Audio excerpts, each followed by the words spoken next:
and assisted living facility that burned down during the Tubbs fire nearly 18 months ago. Yeah, one of several plaintiffs who have filed a new lawsuit against Oakmont Senior Living in Santa Rosa. This is a story ABC 7 News I-Team reporter Melanie Woodrow broke and has covered since the very beginning. Yeah, she is live in the newsroom with the latest. Melanie. Amma and Dan, unlike other lawsuits against Oakmont Senior Living on behalf of residents and family members, what's different about this lawsuit is that several of the plaintiffs are staff members who were working at Oakmont Senior Living the night of the fire. They say they were thrown under the bus and that they did the best they could in the situation. Almost a year and a half after the Tubbs fire, rebuilding continues at Oakmont Senior Living, where Villa Capri burned to the ground as elderly residents, some in wheelchairs and with dementia, narrowly escaped. Crazy. For the first time, we're hearing from one of the care providers who was working at Villa Capri that night. Annette Rivas was 8.5 months pregnant. I risked myself and my baby's life for them to.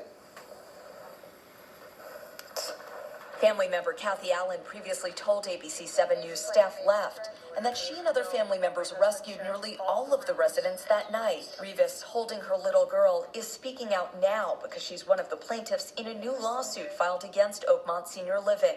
The lawsuit on behalf of employees and residents alleges Oakmont Senior Living conspired to obstruct justice by covering up their failures and intentionally and wrongfully publicly blaming and shaming plaintiffs and other staff for failing to properly evacuate and abandoning the residents of the Villa Capri and Varenna facilities during the Tubbs fire. It's the employees who got thrown under the bus, unfortunately, who were really the heroes that night, but they were the invisible heroes because there were so few of them, and they were doing all that they can. The lawsuit also alleges prior to the Tubbs fire, Oakmont Senior Living failed to establish a written disaster and mass casualty plan of action and viable evacuation plan. My coworkers, we were a team that night. We did our best. The Department of Social Services determined that Oakmont Senior Living failed to protect the health and safety of residents at Varenna and Villa Capri.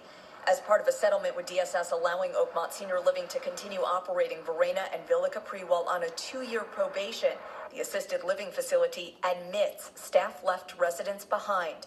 Rivas says staff were scapegoats for senior management. We could have died. Imagine if the wrong people were there. They really could have died. Everybody would have died. And we were there. The general counsel for Oakmont Senior Living would not comment on the lawsuit.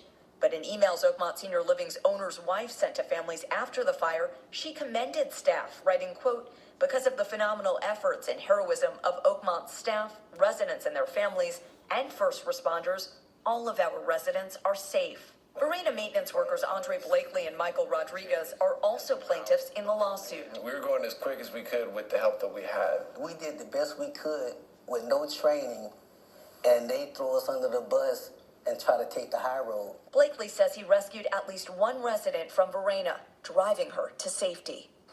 Blakely was still working at Oakmont Senior Living, but late this afternoon, the attorney who filed the lawsuit says Oakmont Senior Living's attorney called him and offered to put Blakely on paid administrative leave.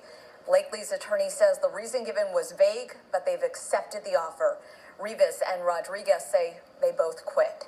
In the newsroom, Melanie Woodrow, ABC 7 News. Thank you, Melanie. The United States